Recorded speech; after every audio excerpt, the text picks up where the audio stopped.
Should we go? I don't know. It looks spooky. If we go in, we might not come out. That's true. I also heard it's haunted. I heard that too. Although, the shed is hardly ever open. It might be our only chance to explore. Good point. Alright, I've decided I'm going in. I'm not scared. Me too. I'm not scared either.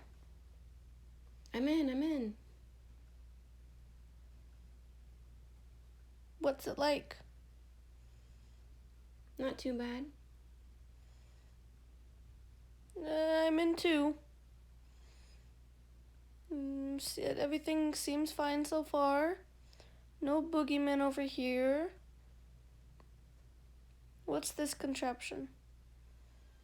And then this weird thing. It's only a matter of time before I'm attacked by something in here. I just know it. I made it out alive. Fresh air. I never thought I'd see the backyard again. That wasn't so bad. I'd go back in again. I wouldn't. I think I'll stay right here at home, away from the haunted shed.